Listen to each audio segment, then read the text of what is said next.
Darkcast Network. Welcome to the dark side of podcasting. On April 26, 1980, 14-year-old Laureen Rahn had a taste of freedom.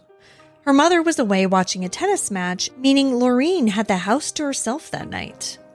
She invited a few friends over, and they hung out and drank for a while before going to bed. But when Laureen's mother, Judy, returned a few hours later, she found her daughter's friend fast asleep, but Laureen was nowhere to be found. Police initially classified the teenager as a runaway, but her family says she never would have left everything behind.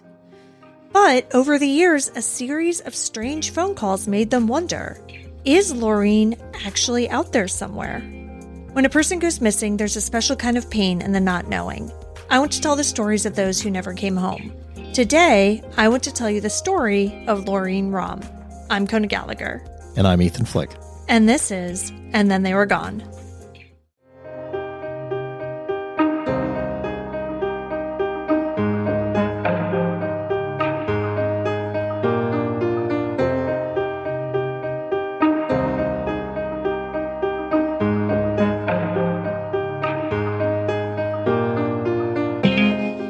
Welcome back, everyone. Welcome back. Thank you for joining us once again. I'm Kona. And I'm Ethan. And we're the husband and wife team behind this podcast. Each week, I tell you the story of an unsolved missing persons case. Ethan doesn't know anything about the case going into the episode and is here to provide his reactions and questions in real time, hopefully asking some of the same ones you have at home. This case was actually suggested by CJ, the fearless leader of the Darkcast Network. Oh. Yeah. So she sent it to me and asked if I had ever heard of it. And I hadn't, but the short article she sent, immediately had me hooked. There are shady characters, possible sightings, and a series of odd phone calls. Okay. So they're all elements that have made a mystery that has gone on for the past 45 years. That was quick math. Thank you. I wrote it down. Well, but okay. Before we dive into Laureen's story, though, we want to take a moment to thank our amazing Patreon supporters. So thank you to Dana S. and Heather. We're so grateful for your support. Thank you so much. If you'd like to join them, you can head over to our Patreon and join at any level, starting at just $2 a month for ad-free episodes and a free copy of the ebook that I wrote. And for those of you who follow us on social media, you'll know that since we recorded our last episode, I came out with my story about how I got arrested. She's been sitting on this for months. Dude, it happened in June. And yes, given the circumstances, I might not seem like a smart person, but I didn't want to jeopardize the case by making anything public. So I waited until my lawyer gave me the all clear. And now that I put the basics of the story out on social media, we're going to record our episode on it. Because, people have been asking, what did Ethan think about all this? Oh, I have a lot of thoughts on it. A lot of thoughts. Yes, because for those of you who don't know, I did get arrested. My husband is also a police officer and has been one for 20 years. So, it was an interesting situation all around. But if in case you haven't seen it, the case was dismissed. I'm innocent also, by the way, which is why I'm talking about it, because not only do I not feel bad about what happened, about what I did, I'm not embarrassed by my actions or, whatever. It's not like I got a DUI or something. There's also a broader conversation, I think, to be had about police, how they're trained, how they treat people, and how we as citizens can and shouldn't act, and what we should and shouldn't do in situations where we're around police, whether or not we're suspected of something or if we're just a bystander like I was in this situation. Yeah, I don't want to get into it too much here. I'll obviously save that for the episode specifically on your arrest, but I do have a lot to say, both from training aspects and from the aspect of your rights as a citizen and what should or should not happen from a police officer's perspective. Right. And also thoughts about having a wife who is in the Hooskow. Again, I'll save all of those comments and thoughts for that episode. And what all of your coworkers have been saying to you since they found out. Yeah. Oh my God. But shout out to Hosier. One of our, biggest supporters, love him, definitely asked if it was a stunt for the podcast. Yeah. Yep. 100%. Which killed me. Yeah. He was like, hey, I saw your wife's thing. What was that? Did she do that just for the podcast? And I was like, no, she got arrested. And he was like, oh, what? Really? Oh my God. Honestly, my favorite reaction so far. But anyway, again, I don't like to do a lot of banter, quote unquote, at the beginning of episodes. We want to get straight into the case, so we'll leave that here. But I just wanted to let you all know that is what we're going to be talking about. We just have to do a few more things before we record that, just to make sure we're all ready, all of our ducks are in a row. But that's that. So that's all I'll talk about it on this episode. And so let's now get into the real reason why we're here today, which is to talk about this insane case of Laureen Rahn, who disappeared 45 years ago. Laureen Ann Rahn was born on April 3rd, 1966, and grew up primarily with her mother, Judy Rahn, in Manchester, New Hampshire. Judy had divorced Laureen's father when Laureen was an infant, and the pair were very close. For a time in the 1970s, Judy and Laureen lived in Miami, Florida to be near family, but they returned to New Hampshire when Laureen was about 10. By 1980, they shared a third-floor apartment at 289 Merrimack Street in Manchester's inner city. Laureen was an outgoing, bright girl. She was a straight-A student at Parkside Junior High, and she loved to sing and dance. Family members describe her as pleasant and lovable. Her aunt, Janet Roy, said she was a, quote, very outgoing, a very smart young girl, happy all the time. We called her our love child because that's what she was, end quote. Another aunt, Diane Pinault, remembered Laureen as, quote, an angel who hung around with the wrong people for a while, end quote. And that last one is important because despite her warm personality and her good grades, Laureen had a bit of a rebellious streak in early adolescence. She had begun experimenting with alcohol and marijuana and sometimes roamed the neighborhood with friends. Her aunt, Jo Beth Swanson, and again, okay, so I'm just going to stop right there. She has a lot of aunts. It sounds like it. Judy is one of, I believe, 11 children. Whoa. Yeah. So there are a lot of family members, many of whom lived nearby. Some lived in Florida, which is why they had gone down to Miami before, and I'm sure the rest were kind of spread around. But yeah, there are a lot of aunts and like uncles and stuff in this story. That's bigger than your family. I know, it's wild. So yes, anyway, her aunt Jo Beth Swanson, who was only 8 years older than Laureen and had even lived with her and Judy for a year in Florida, said, quote, she grew up fast. Some family members felt that Laureen struggled with the absence of her father in her life and sought independence at a young age.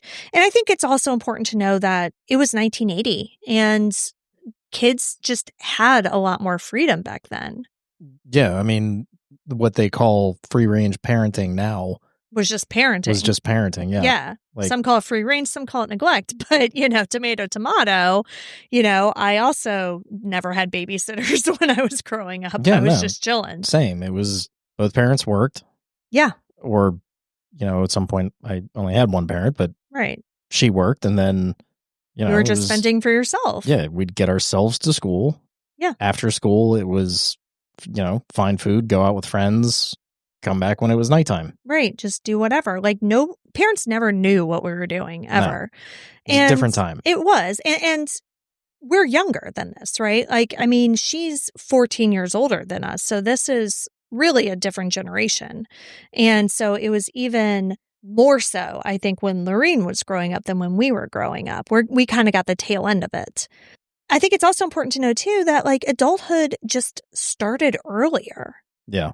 I mean, my mom got married and had me when she was in her very early 20s.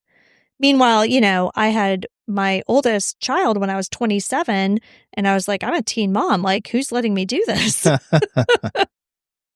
April 1980, Judy Rahn was dating a local tennis pro. She ran a small nightclub/restaurant for a living, and in her off time, she often traveled with her boyfriend to his tennis matches. Laureen usually accompanied her mother and her mom's boyfriend on these trips, but as spring break began in April 1980, Laureen asked if she could stay home for once and to have a friend over instead. Feeling that her 14-year-old could be trusted for the evening, Judy agreed. But unbeknownst to the adults, Laureen saw this as an opportunity to have a little fun. That day, April 26th, she and her friends procured a 6-pack of beer and a bottle of wine from the Rosebud Superettes, a neighborhood corner store where Laureen sometimes helped out. Nice. Yeah, so from what I've read, it seems as though, like I said, it was the corner store. They all knew her. She would like help stock and just do, random kind of odd jobs around the place. Yeah. And in return, it seems like they looked the other way and let her get booze. Well, I mean, hey, look, again, this was 1980. My older brother around that time was like, my mom would pull into a convenience store parking lot and give him a 20 or probably a 10 back then, and he'd go in and buy her a carton of cigarettes. You know what I mean? Like, it was a different time. Right. It was wild.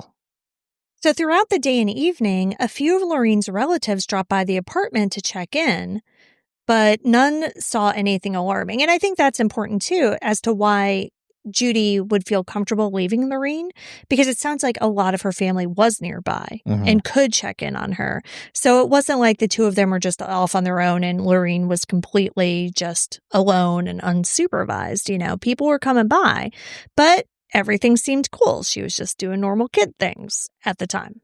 She spent the day hanging around outside and at the superette with friends. By around 11 p.m., Laureen and 2 friends, a girl her own age, so like another 14-year-old, and a guy who we don't know a lot about, but some reports have said was 21 years old at the time. Let's hope that's wrong. Yeah, but I don't know. We're back at Laureen's apartment, but again, it's just like this was so much more common. Not good, but definitely, yeah, I don't know. So anyway, the 3 of them were there. They split the 6-pack and the bottle of wine. At some point, the other girl decided to head to bed in Laureen's room, leaving Laureen and the guy talking in the living room. Around 12:30 a.m., early on April 27th, Laureen and the guy heard voices in the hallway of the building, just outside of the apartment. They assumed that it was Judy returning home, so they panicked. The guy left the apartment through the back door. According to his later statement, as he left via the back stairwell, he heard Laureen lock the back door behind him. This person was known at the very least to police. Yeah, so he eventually, police did talk to him. He was interviewed, but police haven't really given any information about him. I don't even have his name. Any information that we have about his story or anything else is coming from Laureen's family over the years and is based on what police have told them. Okay. So it's all kind of secondhand. That's why we're not like entirely sure about his age and why we don't have his name and things like that. A neighbor in the building would later corroborate part of this. The neighbor told Judy that he heard someone walking down the back stairs around that time, so like around 12:30, followed by voices approaching the Rahn's apartment door. Then silence. Now, it's unclear whose voices those were. It was possibly Laureen and the boy, or perhaps there's just some random other person in the hallway. But it wasn't Judy and her boyfriend, because it wasn't until 1:15 a.m., so about 45 minutes or so later, that Judy and her boyfriend arrived back at the apartment. Judy immediately noticed a couple of odd things as she climbed the stairs. All of the hallway light bulbs on each floor had been unscrewed, leaving all of the common areas completely dark. Now, it was weird because earlier in the day, the lights had been working, but Judy at first assumed that a fuse had blown or that somebody was just playing a prank. When she got to her apartment, she found the front door unlocked, which was unusual. But when she went inside, the apartment looked normal and undisturbed. She went into Laureen's room to check on her and saw someone under the covers, so of course she assumed it was Laureen. But just a few seconds later, Judy's boyfriend called out from another part of the apartment and asked, "Hey, how come the back door's open?" Sure enough, Judy went into the living room and found the back door ajar. Judy went back to Laureen's bedroom to wake her up and ask, like, what the hell's going on? Because one, it was weird for her to leave the front door unlocked, period. Like, Laureen, she would walk up behind her just for safety. And then, with the back door open, like, that's crazy. So I don't know if Judy was worried at this point or if she was just like kind of pissed at Laureen for being reckless. Probably pissed. Yeah, right? So she went into her room and she's like, hey, what the hell? But then when she goes to wake up her daughter, it's not her. It was Laureen's friend who was sleeping in the bed. Now, the friend was disoriented since she'd been dead asleep and she'd been drinking that night. Right. But she told Judy that Laureen had left the bedroom earlier and had gone to sleep on the couch. So from what it sounds like, Laureen and the guy were out in the living room. They heard somebody in the hall. The guy left, and then Laureen went into her bedroom. But sometime after that, and again, we're talking like this all happened pretty recently. Like this seems to be a 45-minute or so window. Yeah.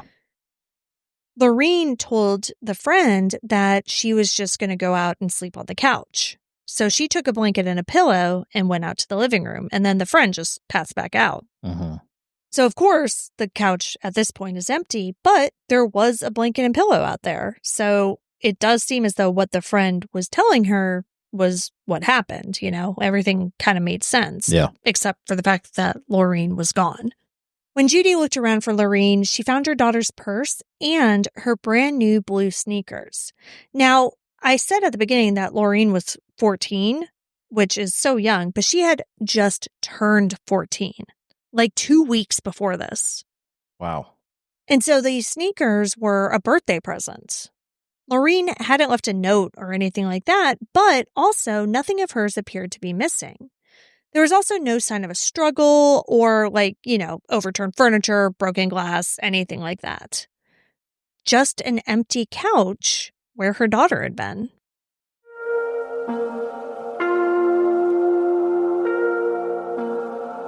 Are you planning a trip abroad this year? Imagine how much better your travel experience could be if you could speak the language. With Rosetta Stone, you'll gain the confidence to have real conversations and create deeper connections wherever you go. Rosetta Stone is the trusted leader in language learning for over 30 years. Their immersive, intuitive method helps you naturally absorb and retain your new language on desktop or mobile whenever and wherever it fits your schedule. One of my favorite places to visit is Spain, and as it turns out, my 3 years of high school Spanish does not quite cut it over there. And that's what's great about Rosetta Stone. You can learn faster and retain longer. They immerse you in your new language naturally, which helps you think and communicate with confidence. There are no English translations, so you truly learn to speak, listen, and think in your chosen language. So don't wait. Unlock your language learning potential now. And Then They Were Gone listeners can grab Rosetta Stone's lifetime membership for 50% off. That's unlimited access to 25 language courses for life. Visit rosettastone.com/today to get started and claim your 50% off today. Don't miss out. Go to rosettastone.com/today and start learning today.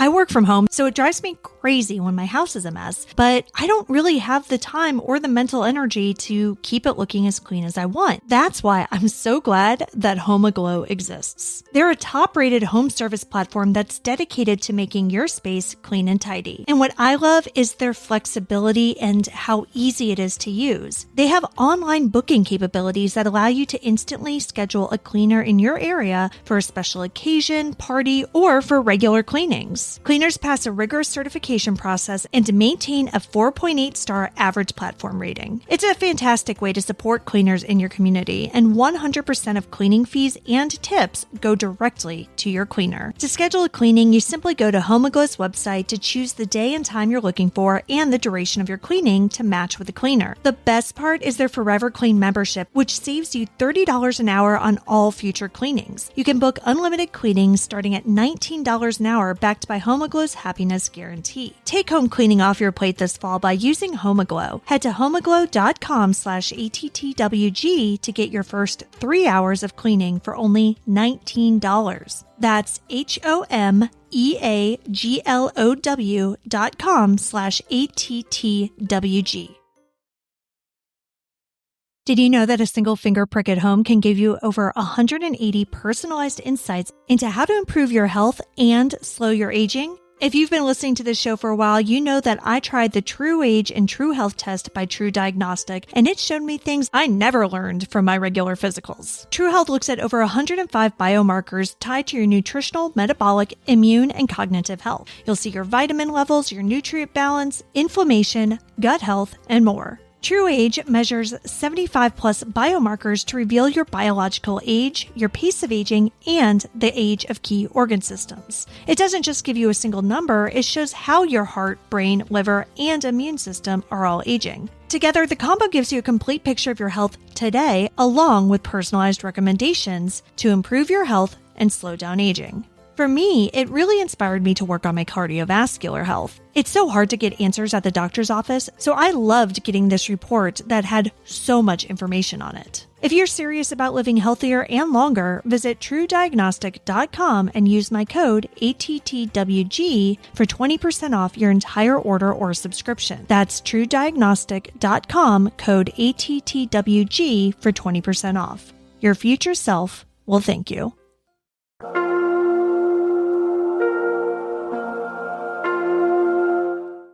Judy, of course, immediately panicked. It was the middle of the night in the city. Like, where could Laureen be? She frantically called several of Laureen's friends and nearby family members, but nobody had seen her. Within minutes, Judy and her boyfriend, joined by relatives who lived close by, went out into the dark streets to search the neighborhood on foot. They combed the nearby blocks, calling Laureen's name and checking any places a teenager might wander at night. But hours passed with no sign of the 14-year-old. Finally, around 3:45 a.m., Judy spotted a police cruiser driving by and flagged it down. She reported her daughter missing to the Manchester police on the spot. When Manchester police first began investigating Laureen's disappearance, their working assumption was that she ran away. In Laureen's case, there were no immediate signs of abduction or violence. The apartment was in order, and no witnesses heard screams or a fight or anything that would, indicate an abduction did take place. It appeared possible, even probable, that she had simply walked out the door on her own accord. And given Laureen's age and the late hour, officers thought that she might have snuck out voluntarily and would return. Yeah, I mean, this all makes sense. And, this is going to be one of the rare times that I don't fault the police for assuming that it's either a runaway or not even a runaway, but that she left on her own. Yeah. Because it's the lights out in the hallway. That's looking at things, in hindsight are suspicious, but the cops who she reported it to probably didn't even know that at that point. Yeah, I mean, who knows if she even told them that then? Well, she probably didn't even think that it was related. Exactly, yeah. So yeah, they probably didn't even know about that. I'm sure they went back and talked to the friend who was just all freaked out and was like, oh yeah, we've been hanging out, with this guy. Yeah. So I think it was a reasonable assumption to be like, well, maybe she just went out with that guy and, right. Yeah. Maybe it was just doing something she wasn't supposed to be doing, but not that this was an emergency. But they're still taking it seriously. I mean, they're not sounding off all the alarm bells, right. but they're still looking into it. So again, this is a rare occasion where I'm not going to fault the police. I mean, certainly. I think at 3:45 in the morning, you can't fault them for being like, I'm sure she's going to come home. Right. And this is also 1980, so it's before Amber Alerts or anything like that. Way before. But honestly, even now, this isn't an Amber Alert situation. No, because there's no sign of an abduction. Yeah. Right. And so the problem is that kind of attitude persisted for a while, right? And so, there were potential early leads that obviously weren't investigated. And over the years, again, it's just you don't know, right? And so obviously Laureen didn't come home. And so now her family is like, hey, maybe they could have done better, which is also valid. Sure. Janet Roy, one of Laureen's aunts, later talked about the early investigation. Quote, single mom, that's all they could see. You guys had an argument, she got mad, and she took off. End quote. Did they have an argument? Yeah. So to be fair, Judy did acknowledge that she and Laureen had a small disagreement, as she characterizes it, on the morning of April 26th, before she left for the tennis match. But it was over something minor and, quote, not a real fight, certainly nothing Laureen would have run away over, end quote. She later said, quote, we never fought, we were the best of friends, end quote. And also, Laureen had never run away before and had no reason to leave for long. Moreover, she left behind so many things that she valued. Her clothing, her purse, those brand new sneakers that she had begged for her birthday. The family vehemently rejected the idea that Laureen ran off to start a new life. Right. And obviously we've had cases, many cases where that's a pervasive theory that these individuals left on their own accord to start their new life, left all of their belongings behind. But generally, those cases where that turns out to be true, it's an adult doing that, not a brand new 14-year-old girl. Right. With a strong family, with people who loved her, who had like a, Even beyond the family aspect, like, not for nothing, 14-year-olds, boy or girl, they're a little bit more materialistic than an adult. So they're probably are going to take things with them. Like those shoes. Yes. Yeah. Her Aunt Janet agreed and said, quote, if you were going to run away, I would take all the personal things that meant a great deal to me. I wouldn't leave them home and walk away without any money in your pocket, end quote. Yeah, again, especially being that she's a 14-year-old. Yeah. If she doesn't have cash, there's no way for her to access money. Right. And you could say maybe she left with somebody who had money. But again, I just still go back to like the sneakers, her purse, like things like that. We talked about the Trudy Appleby case recently, and that was one of the things that her dad said. He was like, she didn't take her makeup. Like, that's crazy, And nobody at this point believes that Trudy Appleby, left of her own accord. Somebody's now going to go on trial for her murder. That's just not what teenage girls generally do. Within a few weeks, as Laureen failed to reappear or contact anyone, Manchester police reconsidered the runaway theory. Investigators noted that while Laureen may have stepped out willingly, everything pointed to her intending to come back. By July 1980, Manchester Police Captain Kenneth Murby told reporters, quote, there just seems to be something different about this one, end quote, implying that it wasn't a typical teen runaway case. Captain Murby was so concerned that, according to colleagues, he would drive around on his off-duty time looking for Laureen on the streets. As weeks turned into months, the case was assigned to Detective Tony Fowler, who also became deeply invested in finding Laureen. Fowler later said that what struck him was, quote, this girl just disappeared off the face of the earth, end quote. It haunted him for years, and he later told reporters, quote, this is one I wish I could have solved before I retired. I really wanted to find her one way or the other, end quote.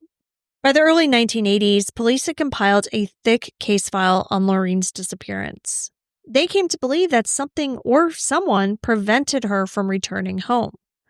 In other words, foul play was strongly suspected, even in the absence of physical evidence at the scene. For Judy and Laureen's family, this was a devastating realization that Laureen likely came to harm at the hands of someone else. Judy desperately canvassed for help. She even went to the local FBI office in Concord, New Hampshire, to plead for their involvement, but was told without evidence of an interstate kidnapping or similar federal crime, the FBI officially couldn't help her. Now, those laws have changed in the years since, but that was the situation at the time. An FBI agent did warn Judy about some frightening possibilities, however. According to her, quote, they said, don't you know white slavery is going on in Manchester, end quote. The agent also mentioned that a cult known colloquially as the Moonies, the Unification Church, was active in recruiting runaways and teens in the area in 1980, and that they, quote, take these young kids and reprogram them, end quote. But that doesn't really fit because Laureen didn't seem to be a traditional runaway. And the Moonies weren't just snatching up girls in the middle of the night. I mean, that's more of a situation where if Laureen had run away and was on the streets, then they would come and say, hey, we can help you, and kind of bring her into the fold that way. Again, they're not just taking people in the middle of the night. Regardless, these warnings stuck with Judy. The FBI agent was able to connect her to two private investigators who were ex-agents. They took on the case for a few months, but they came up with nothing, and eventually the trail went cold. Meanwhile, Manchester police and the family continued searching and following any tips. In the aftermath of Laureen's disappearance, there weren't a lot of clues, but there was a series of bizarre phone-related incidents. For months after Laureen vanished, Judy Rahn received unsettling phone calls at home in the middle of the night. These calls usually came around 3:45 a.m., which was incredibly creepy because that was the same time that Judy had flagged down police on the night of the disappearance. When Judy answered these calls, no one would speak. There was just silence and then a hang-up. These calls occurred frequently for about a year. And Judy was convinced that they weren't random prank calls, but something to do with Laureen, though, of course, she couldn't prove it. Eventually, as the years went on, the silent calls became a holiday occurrence. Every year around Christmas, someone would call and just listen quietly before hanging up. This continued into the mid-'80s until Judy finally moved to Florida and had to get a different phone number. After which, the mysterious calls stopped. The origin of the calls remains unknown. Where was her father during this time period? I have not read a single thing that's mentioned him. Wasn't he living in the area? No, I have no idea where he was living. Yeah, I would assume so because, at least at one point he did, because that's where they met, right? I don't know if that's where they met, but that's where Laureen was born. Yeah. So yeah, and they were married, Laureen's parents, because Judy and Laureen have the last name Rahn. Judy's maiden name is Swanson. Right. So she just kept her married name after the divorce. Yeah. So it wasn't like, the father of somebody she didn't know or, have any sort of relationship with. But in everything that I've read on the case, I haven't seen any mention of where he was, where any of his family was. So, one would assume that the police would consider him a primary suspect. I guess, but and yeah, interview him. There's just been no mention of him at all, other than the fact that he wasn't around. Honestly, he could have been dead by that point for all we know. Why would he be dead? I don't know. People die. Okay. I just didn't know if there was something I was missing. No. If this was somehow connected with the person or people that were walking through the halls unscrewing light bulbs, that would mean, in my mind, that it was a targeted event, meaning it was somebody that knew that Laureen was home alone. Or at the very, not alone, but not with her parent. Not with her parent, yes. Yeah. Well, yeah, and I think that is true because, there wasn't a sign of a forced entry. Right. There wasn't, anything that the neighbors heard. There also wasn't a sign of any kind of struggle. No. Which leads me to believe that if Laureen was abducted, it was by somebody that she knew, that she might have let into the apartment. Yeah. And then went relatively willingly. Right. Yeah. Which is why I was asking about her father. Right. No, exactly. It does make sense that it was family, it was a friend, it was somebody that she knew and would be okay leaving with in the middle of the night. I don't think that she necessarily did it under duress. Yes, there was a possibility that somebody could have come with a gun and said, okay, be quiet, and she actually was. But I think it's much more likely that, as the police said, she did leave on her own, relatively speaking. Whether it was by herself or with somebody else, we don't know. But she left of her own volition, but thought she was going to be back. Yeah. It was not a runaway situation. That's because established. Exactly. And again, if she was running away, if she was doing whatever, she would just tell her friend. Yeah. She wasn't going to just leave her friend asleep in her bed. That's so weird. Yeah. So yeah, I think that she did leave the apartment willingly and just expected to be back. And then for whatever reason, couldn't come back. Why unscrew the light bulbs in the hallways? This is before cameras, yeah. Ring cameras. Yeah, there weren't any cameras. There could have been CCTV cameras of some sort in the hallways, but that's highly unlikely. No, there at weren't. The time. And the only thing I can think of is that whoever was doing this. Again, if this is even related, because really we don't even know that it is. Right. It could have been just a random prank that somebody happened to pull that night. But if it was related, my thought is that they just didn't want any potential neighbors to be able to identify them. Right. Just in case somebody did come out of their apartment. Right. And I mean, my thinking is that if somebody's doing this, unscrewing the light bulbs, it's an opportunistic thing where they're going around trying doors, seeing if any of the doors are open for robbing people, not necessarily home invasion, not abduction. Like this doesn't, unless again, it was targeted in the sense that they knew that she was home without parents. Yeah, I don't buy it as a crime of opportunity because, again, I just think that Laureen would have made noise. Like there would have been a commotion. Right. No, I agree with you. There were apparently, from what it sounds like, neighbors who were awake at the time, right? Because they reported hearing things. Right. But nobody reported like, oh yeah, my doorknob was jiggled. Like, anything that you might expect to hear if somebody was going around and trying to find unlocked doors. Right.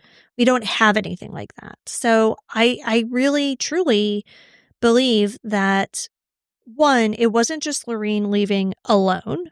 If the hallway lights are, a part of this, because there's no need for her to do that. Like, and she's also tiny. Like, I don't know, how tall these light bulbs were or whatever, but it wouldn't have been easy for her to reach.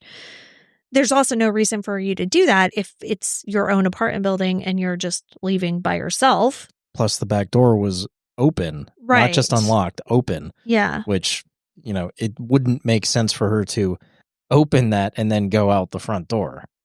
Like, yeah, it was opened and left open because she either left in a hurry or left with somebody. Well, exactly. I think, and that's the thing. If she had just left on her own to go meet somebody, for instance, she would have shut the door behind her. Yeah. Like there's no need for her to leave that open. Right. And her friend was in the apartment. Right. Yes. Ever noticed how many unnecessary chemicals are in your cleaning products? When I started looking into what I was actually using around my home, I realized that my laundry detergent might just be the worst offender. So many popular brands are packed with harsh chemicals that can irritate your skin, mess up your hormones, and cause allergic reactions. So instead of continuing to use those dye-filled pods, I switched to EarthBreeze. Their detergent actually comes in sheets that are free from harsh chemicals like optical brighteners, dyes, parabens, phosphates, and preservatives. It also doesn't come in those plastic jugs. It's just a lightweight, pre-measured sheet that dissolves in the wash and gets the job done. And yes, your clothes still come out clean, fresh, and soft. I feel so much better knowing that I'm not exposing myself and my family to those unnecessary toxins. So if you're looking for a powerful clean without the harsh chemicals, try EarthBreeze. It's easy to switch, and if you're not completely satisfied, they have an amazing money-back guarantee. And right now, you can try EarthBreeze for up to 40% off plus 4 free gifts at earthbreeze.com/ATTWG. That's earthbreeze.com/ATTWG for 40% off plus 4 free gifts. Let me tell you about the online cannabis company that's revolutionizing how we deal with life's challenges, from sleepless nights to stress-filled days. Mood.com has created an entire line of functional gummies that target specific health concerns with 100% federally legal THC blends, and they'll deliver them discreetly right to your doorstep.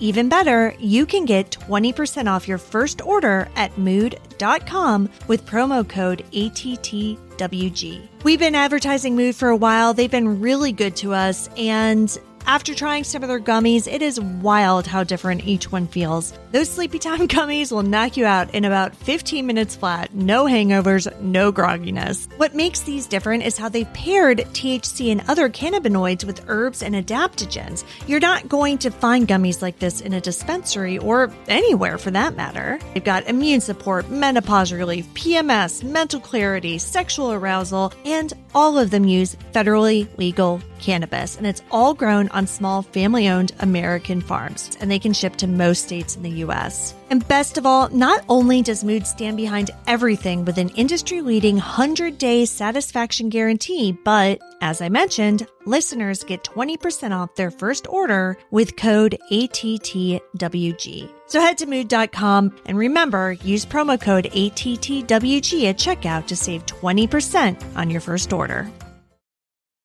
Okay, but getting back to the phone calls. Well, again, that's why I think that that's further evidence to support my theory that whoever this was that was with her or abducted her or whatever the circumstances were, was somebody known to her and to the family. Right. So Judy wasn't the only family member who received these calls. Again, bolstering. So this obviously knew her number and other family members. Right. So there were a lot of, like I said earlier, aunts and uncles, cousins, all of that, right? So one cousin, Michael, was particularly fond of Laureen because they were close in age, they were good pals. Aunt Janet Roy reported that on several occasions after Laureen went missing, her family's house got calls from a young-sounding girl asking for Mike. This girl would call and say, "Is Mike there?" And using the nickname Mike stood out because most of the family called him Michael, except for Laureen, who had always just called him Mike. Each time when Mike came to the phone, the line went silent and the caller hung up. This happened multiple times. Janet is convinced that these calls could very well have been Laureen, quote, disguising her voice for her aunt, but reaching out to a favorite cousin, end quote. It seems like perhaps Laureen was attempting to make contact indirectly without revealing herself fully, maybe out of fear or coercion. And this theory, of course, is just speculation, but it's heartbreaking. Like the idea that Laureen might have been alive somewhere trying to hear a familiar voice, but too afraid to speak openly. Investigators were never able to trace those calls, and the family simply didn't have enough information to know for sure if the girl on the other end was Laureen or not. But perhaps the most famous clue in Laureen's case came about 6 months after her disappearance. In October of 1980, Judy received her telephone bill and was startled to discover charges for 3 phone calls placed on the morning of October 1st, all the way from California, that were charged to her home number. Now, I did not know that you could do this, but apparently at the time, you could bill calls to a third party. So someone in California somehow called Judy's number or used her number to place a call, and the charges ended up on her bill. Now, I looked into this a little bit because I was like, how is that possible? I've never heard of this. And I've read that there was supposed to be a PIN in order to do that. But I've also seen accounts from people who said that they used to do it all the time without one. And they would make long distance calls and bill it to businesses or random numbers. I never knew that. Me neither. But either way, Judy had no connections in California and Laureen had never been there. But here's where it gets weird. The bill indicated that 2 calls were made from a motel in Santa Monica, California, to another motel in Santa Ana, California. And a third call from California was to a telephone number in Santa Monica that turned out to be a teen sexual assistance hotline. Judy had to wonder if it was possible that Laureen had somehow traveled to California and was trying to reach out. So she, of course, told police, who in turn reached out to authorities in California for help. Judy herself dialed the hotline number to investigate. The number belonged to a doctor who ran a teen counseling or sexual assistance hotline for troubled youths. When Judy first reached the doctor, he flatly denied knowing anything about Laureen or the calls. He even claimed that he had no idea why his number would show up linked to a missing girl's phone bill, but Judy was skeptical. Either someone using Laureen's identity or connected to her had placed those calls, or it was another bizarre coincidence. I've said it before. I don't believe in coincidences. This is all... I do, but this one's a little crazy. This is all too weird and on point. I mean, so to me, a motel to a motel out in California, and then to a teen sex assistance, what the hell does that mean? like a Teen off the counseling, yeah, like an off the book abortion clinic. I don't know. Like all of this is screaming sex trafficking. Exactly. But again, and like also the doctor was apparently, and this isn't completely verified, again, details are so sketchy on this case in general, but especially on this like doctor. But apparently he was a plastic surgeon. So like, why is he running a teen sex hotline? Oh, it's not a teen sex hotline. Right. But still, But, like teen I mean, health, whatever hotline. I see that as like further evidence that this doctor was like involved in sex trafficking somehow. Right. Yes. So it gets even worse. So the lead didn't go anywhere initially, but a few years later in 1985, a private investigator revisited the hotline and the doctor behind it.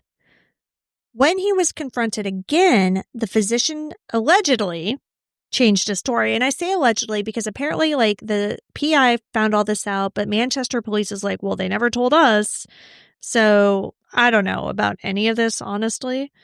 But according to the PI, in 1985, the doctor admitted that perhaps there had been a girl from New Hampshire who passed through. According to what he told the investigator, a young woman fitting Laureen's description might have come by his house one day with an older woman, and the pair said the girl was from New Hampshire. The doctor claimed that this girl, if she even existed, later left for New York City. And again, this admission is vague, not confirmed. Honestly, I don't know how much I believe any of that. I don't know that I believe that that interaction ever happened between the PI and the doctor. Right. But I don't know. But regardless, it does raise the question, could Laureen have been taken or lured to California by someone and then moved along through a human trafficking network? I mean, the evidence is fitting to that, except for the fact that typically sex trafficking or human trafficking is not usually through an abduction. Well, that's the thing, usually though. like grooming and it is. But I will say that in this situation, it could still kind of fit because Laureen had been, hanging out with people that maybe weren't the best influence.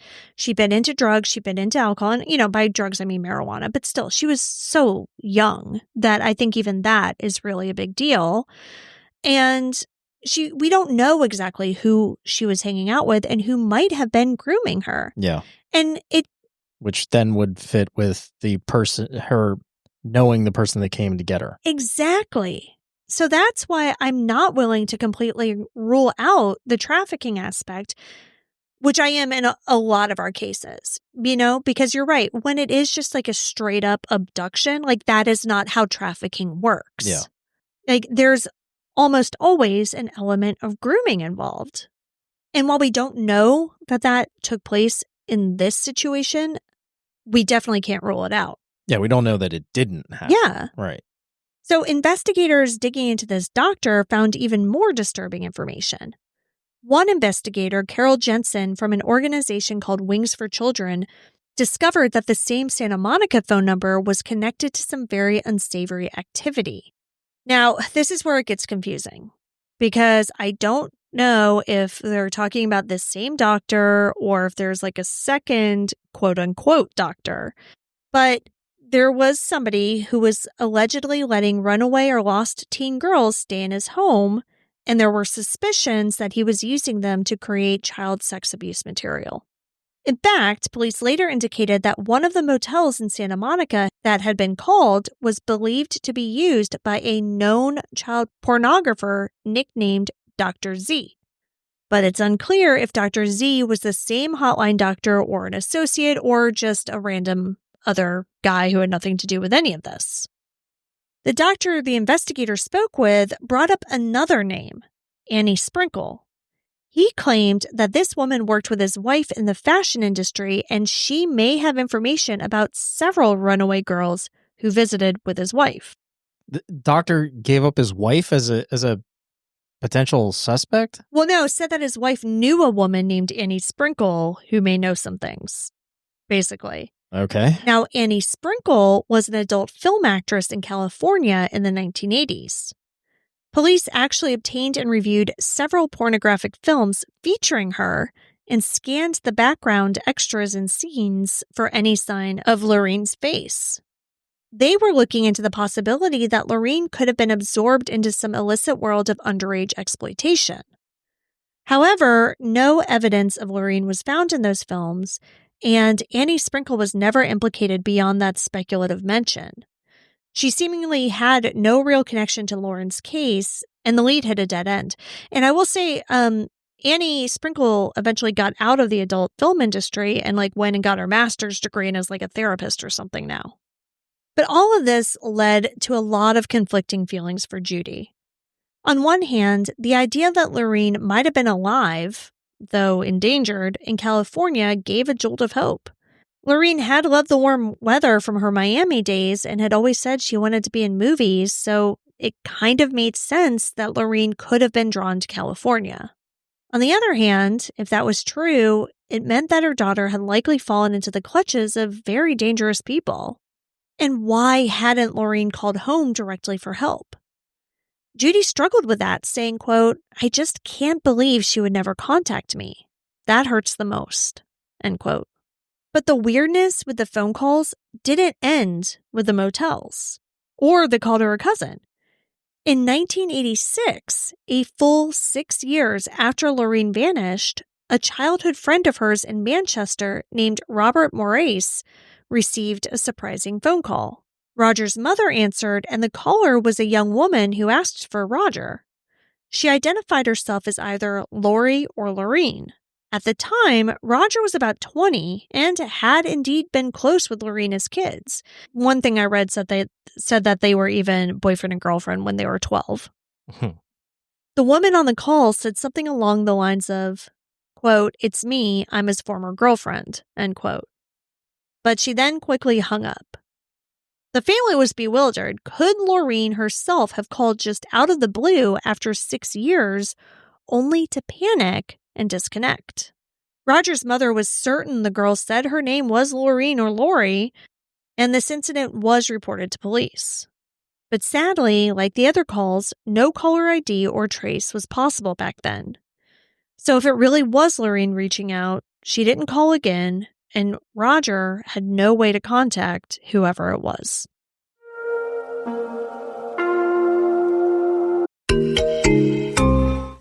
Recently, we agreed to give our youngest son an allowance. The problem is, we never actually had any cash, and so he would do his chores, and we just wouldn't have anything to give him. That's when we started to use Acorns Early. Acorns Early is the smart debit card and money app that grows kids' money skills as they grow up. You can start with the in-app chores tracker and teach your kids the value of $1. Then, you let your kids set their own savings goals and start building healthy money habits early. Kids even get their very own customizable debit card, giving them that extra sense of independence. Plus, with Acorn Early spending limits and real-time spend notifications, parents always stay in control. It's truly the easiest way to, 1, give your kids an allowance, and 2, teach them financial literacy without making it boring. Ready to teach your kids the smart way to earn, save, and spend? Get your first month on us when you head to acornsearly.com/ATTWG or download the Acorns Early app. That's 1 month free when you sign up at acornsearly.com/ATTWG. Acorns Early Card is issued by Community Federal Savings Bank, member FDIC, pursuant to license by MasterCard International. Free trial for new subscribers only. Subscription fee starting from $5 per month unless canceled. Terms apply at acorns.com/earlyterms.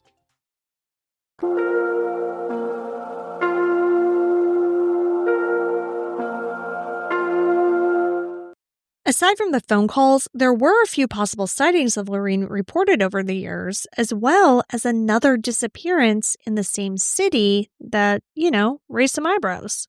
In 1981, about a year after Laureen went missing, one of her family members swore that he saw a girl matching her description at a bus terminal in Boston. Boston's only about 50 miles south of Manchester, and it's a major city where a runaway might go, or a transit hub if someone was being moved. This person was certain that it was Laureen at the bus station, but by the time he alerted anyone, the girl had disappeared into the crowd. This sighting was never confirmed, and police did investigate it, but there was no surveillance video or anything that could substantiate it. Still, the family took it as potential evidence that Laureen may have passed through Boston in 1981, perhaps en route to somewhere else. And it would have had to be that way, right? Because the California calls were in October of 1980. So if you believe both of these things, then it would have meant that she went from New Hampshire to California, then back to the East Coast to Boston. Right. And the alleged interview with this doctor said that they were headed back to New York. New York, yeah, which is on the East Coast. Right. So, I mean, maybe. Now, another eerie coincidence is that just 6 weeks after Laureen vanished, another female disappeared from the same part of Manchester.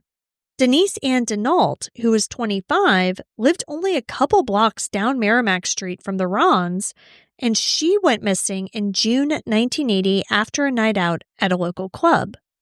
Now, Denise was an adult, and her case got less attention at first, but she's also never been found. What's notable about this, other than the time and proximity to Laureen's disappearance, is that despite their age difference, they both looked alike. They were white females with brown hair, similar height, and a similar petite build. 2 disappearances in the same neighborhood just weeks apart naturally raised concerns of a predator in Manchester, and police had to ask if one perpetrator could have been responsible for both. Over the years, investigators have also speculated about known serial offenders in the area. One theory on the internet is that Terry Peter Rasmussen, a convicted killer who lived in New Hampshire in the late 70s, who true crime fans know from the Bear Brook murders case and the excellent Bear Brook podcast, could have been involved. Rasmussen is known to have killed at least one woman in New Hampshire in 1981, Denise Bowden, and he had a pattern of targeting women and children.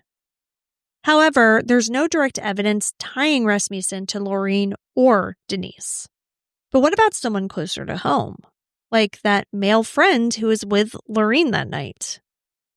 For some reason, police never considered him to be a suspect, despite the fact that he was a perhaps 21-year-old hanging out and drinking with children. Now, we don't know why he wasn't considered a suspect. Again, police just really haven't said anything publicly about any of that. And, that's why he's never been identified. But what we do know is that a few years later, in 1985, he died by suicide. We have no evidence that he had anything to do with Laureen's disappearance, but her family can't help but wonder if guilt or knowledge played a role in his suicide. According to Judy, police told her that he left a note saying, quote, he couldn't take it anymore, end quote. And of course, that could mean anything. Yeah, I was just going to say, take what? What couldn't Right. he take anymore? I mean, that could be a million things. Anything, everything, But again, I don't believe in coincidences, especially all centered around this one particular disappearance. It's too close. Yeah. Yeah, just 5 years later. Aunt Janet Roy said, quote, the worst part was that we never had an answer. Did he go to his grave knowing what happened that night and never told anybody? End quote. As years turned into decades, Laureen's case went cold, but never truly closed. Manchester Police and New Hampshire's Cold Case Unit have maintained an open file on Laureen Rahn. Officially, foul play is suspected in her disappearance. Over time, there have been periodic efforts to apply new investigative techniques or revisit old clues. In 2005, Detective Tony Fowler, who had by that time retired, got a call that electrified him. Authorities in Las Vegas, Nevada were looking into whether an unidentified body found in the desert in October 1980 could be Laureen. The case in question was the Arroyo Grande Jane Doe. She was a teen girl who had been discovered near Henderson, Nevada on October 5th, 1980. This Jane Doe's age and characteristics were within range of Laureen. But investigators compared dental records and other information, and initially it wasn't a conclusive match. But it wasn't ruled out either. However, years later, DNA technology allowed for a more definitive answer. In 2021, the Clark County Coroner's Office finally identified the Arroyo Grande Jane Doe, and it was not Laureen. The doe turned out to be a 17-year-old girl from New Mexico named Tammy Terrell. Over the years, there have been many comparisons of unidentified remains to Laureen. Police say that they sent dental charts all over the country whenever bodies were found. And so far, none have matched her. Thankfully, the National Center for Missing and Exploited Children has Judy's DNA on file so that any future unidentified remains can be cross-checked in national databases. That's impressive that they have DNA for her. Yeah, so they were, I think once the technology kind of got to that point and once NamUs became a thing, they were able to get DNA so that they did at least have familial DNA on file. Laureen's mother, Judy, never gave up the search for her daughter. She participated in many interviews over the years, making public pleas. Sometime in the late 80s, she remarried and eventually moved to Florida. But even from afar, she remained in contact with New Hampshire authorities about any developments. Laureen's extended family continues to hold on to hope that answers can still emerge. Her aunt, Jo Beth Swanson, had been particularly vocal in recent years. On the 40th anniversary in 2020, she said, quote, "In my heart, I want to believe she's alive, but I don't know," end quote. Jo Beth has kept the same phone number since 1980, just in case Laureen ever tries to call. Laureen's family has endured decades of uncertainty, but they have never declared Laureen dead. They still refer to her in the present tense. And at anniversary gatherings or quiet moments, they talk about what could have happened. They share memories of Laureen's vibrant personality, and they urge anyone with knowledge to break their silence. It's now been 45 years since the dark, rainy night when Laureen Rahn vanished. Over the years, her name has never left the minds of Manchester detectives. Each new cold case investigator gets briefed on her file. There are multiple theories about what happened to her, but none have been proven. Did she step out to meet someone, maybe an older boy or an adult she trusted, only to be abducted? Was she lured into a trafficking situation and taken across the country? Could she have been harmed right there in Manchester by an opportunist who noticed the vulnerable situation? The detail of those unscrewed light bulbs still confounds investigators. Someone may have deliberately created darkness in that building to conceal their identities. And that does suggest forethought and ill intent, not a spontaneous runaway. But who that person or persons were, of course, remains unknown. Laureen's case is a rare one where fragments of potential evidence simultaneously give hope that she lived for a while after disappearing and give credence to some kind of organized exploitation scenario.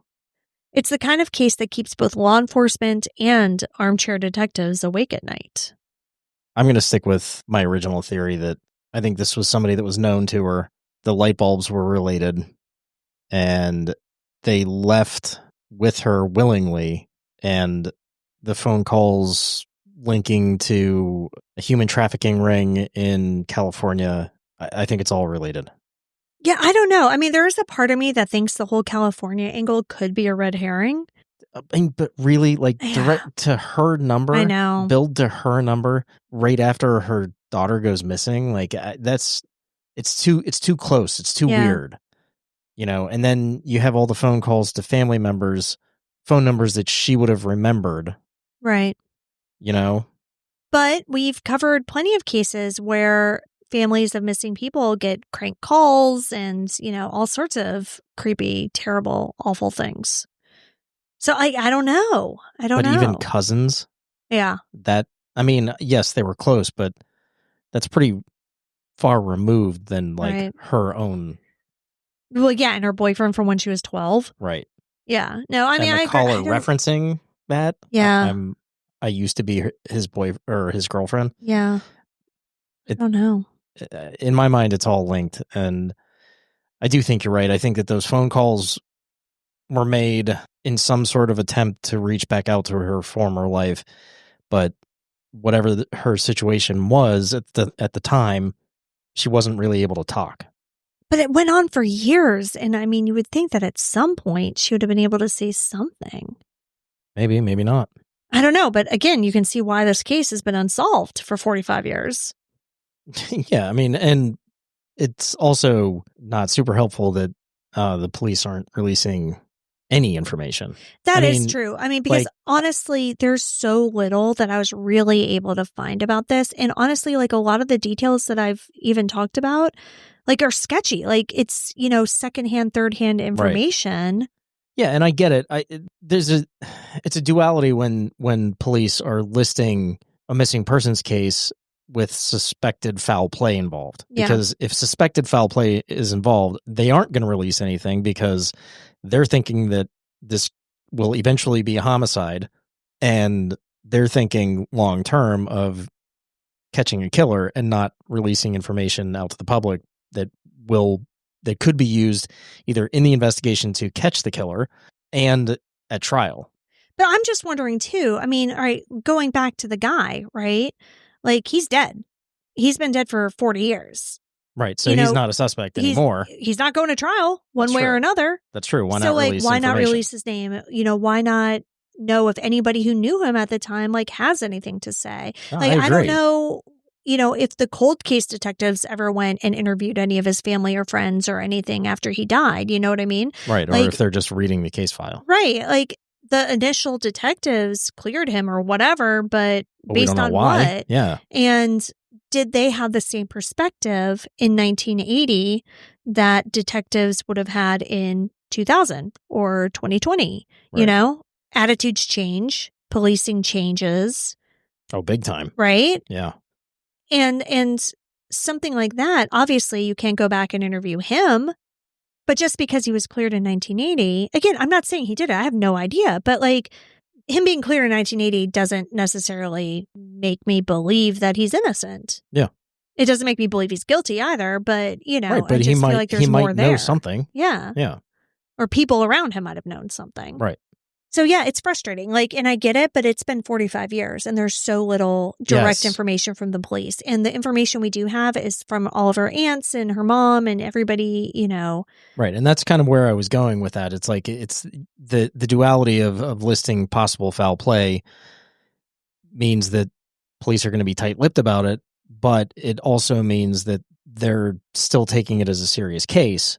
But at what point do you continue to stay tight-lipped about the case? Again, like you said, 45 years later, what harm is it going to do to release some information? Right? Yeah. Because you never know. At this point, this is the type of case where you need people to come forward. Yeah. There might be people out there who have information who don't know that they have information because they don't have any context. Yeah. Release this guy's name. Right. And her dad. Where's her dad? We had no idea. Did they interview him? Did they clear him somehow? Was he around? Was he dead? No idea. Yeah. Put that Where's out. his family? Does he have 10 siblings? What's his deal? Exactly. It's frustrating when there's a case that's this old, this cold, and there's just so little just solid information out there. Yeah. And for the family at this point especially, the most important thing isn't punishing anyone or dredging up scandals. It's simply finding Laureen or learning definitively what happened to her. As of now, Laureen Rahn remains missing. She's a girl frozen in time in her 8th grade school photo, the mystery of her fate still unsolved. But every time her story is told, there's the hope that someone somewhere will come forward and help write the final chapter. Until then, the search for Laureen goes on.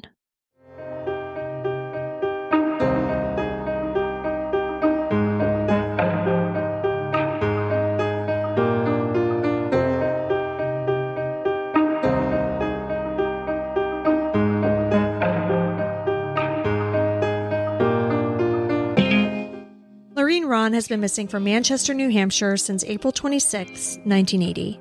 She's a white female with brown hair and blue eyes. She has a prominent scar on her upper leg and light brown birthmarks under each eye. At the time of her disappearance, she was approximately 5'4" and 90 pounds. Laureen was 14 when she went missing. She would be 59 today.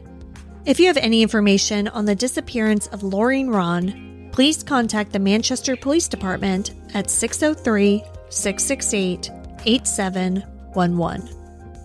You can see all the sources for this episode along with photos and videos at our website, andthentheyweregone.com. And be sure to follow us on social. And Then They Were Gone Pod on Facebook and at ATTWG Pod on Instagram and TikTok. If you like what we're doing, please subscribe and consider leaving a 5-star review on Apple Podcasts or Spotify. It will help new listeners find us. And the more people that listen, the more chances we have of bringing someone home. And we'll see you here next week for a brand new episode. See you next week. And Then They Were Gone is hosted by Kona Gallagher and Ethan Flick. All research, writing, and editing is done by me, Kona Gallagher. Theme music is The Stork by Ketsa. Additional music is provided by Kai Engel. And Then They Were Gone is a Little Monster production. Hey, you can do it!